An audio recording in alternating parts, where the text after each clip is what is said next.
అదే RTV app వార్తల్ని క్షణాల్లో చదివే అవకాశం ఉంటుంది. ఒక న్యూస్ పేపర్, ఒక టెలివిజన్ ఛానల్ మీ చేతుల్లో ఎప్పుడూ ఉంటాయి. వైఎస్ఆర్ కాంగ్రెస్ పార్టీ ఇళ్ల పట్టాల పేరుతో పెద్ద స్కామ్ చేస్తూ ఉన్నారు.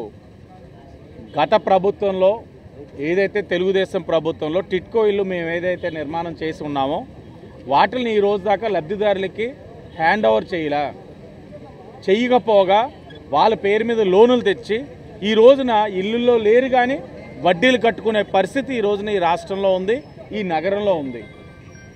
సరే, ఇళ్ల పట్టాలు ఇస్తూ ఉన్నారు వైఎస్ఆర్సీపీ వాళ్ళు. సుమారు 10,000 మందికి వెలగబందులో ఇచ్చారు. ఈరోజు ఆ 10,000 మందిలో ఎంతమంది నిర్మాణం చేసుకున్నారు? మీరు ఒత్తిడి చేస్తే, భయపెడితే, బెదిరిస్తే కట్టుకున్న వాళ్ళు సుమారు 3,000 మంది, అంటే 7,000 పైచీలకు ఈ రోజు దాకా నిర్మాణం చేసుకోవాలా. అంటే మీరు చేసిన ఏదైతే YSR Congress party housing scheme అన్నది పెద్ద స్కాము, ప్రజలు తిరస్కరిస్తూ ఉన్నారు. బూరుపూడి ఉదాహరణ తీసుకోండి. బూరుపూడి ఆవు భూముల్లోనే అది ఒక పెద్ద స్కామ్. అది ఎంపీ భరతరం తెక్ కొడాడు, మంచి బంపర్ ఆఫర్ కొడాడు. అతను చేసాడన్నది అందరికీ తెలిసిన సత్యమే. తక్కువ భూమిని, తక్కువ రేటు ఉన్న భూమిని ఎక్కువ రేటు పెట్టి కొనుక్కోవడం జరిగింది. ఆఖరికి ఆ ఫిల్లింగ్లో కూడా 25% కమిషన్ తోటి వాళ్ళ మనుషులుగా ఇవ్వడానికి ప్రయత్నం చేశారు. కోర్టును ఆశ్రయించింది ప్రతిపక్ష పార్టీలు, కోర్టు స్టే ఇచ్చింది. ప్రభుత్వం వాళ్ళది కాబట్టి రిలీఫ్ తెచ్చుకున్నారు. తెచ్చుకున్న తర్వాత ఎందుకు కాలయాపన చేస్తూ ఉన్నారు? ఎందుకు పట్టాలు ఇవ్వట్లేదు బూరిబుల్లో? ఎందుకంటే వైఎస్ఆర్సీపీ పార్టీ వాళ్ళకి కూడా తెలుసు బూరిపుల్లో పట్టాలు ఇవ్వలేం, నివాసయోగం కాదు, అక్కడ తాటి చెట్టు లోతు ఉంటుంది, అది ఫిల్లింగ్ చేయిందే ప్రజలకు ఇస్తే వాళ్ళ ప్రాణాలకి నష్టం ఉంటుందని వాళ్ళకి తెలుసు.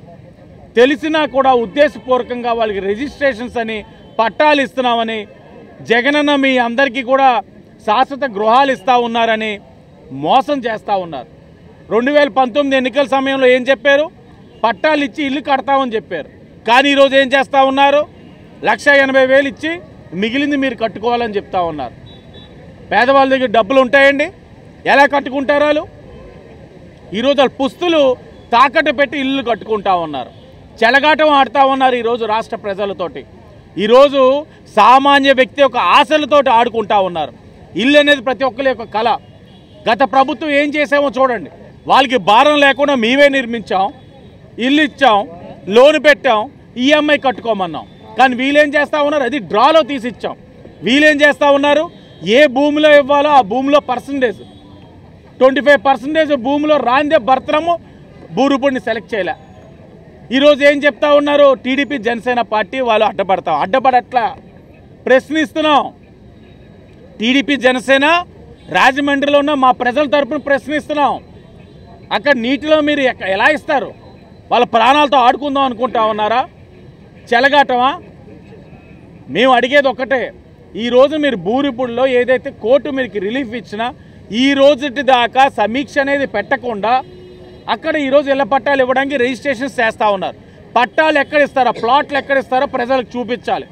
ఎన్నికలకి స్టంట్ కింద మీరు కంటి తుడుపు చర్య కింద మీరు చేస్తే తెలుగుదేశం జనసేన పార్టీ ఊరుకోదు. అక్కడ ఎక్కడ ఇస్తూ ఉన్నారో మాకు చూపించాలి.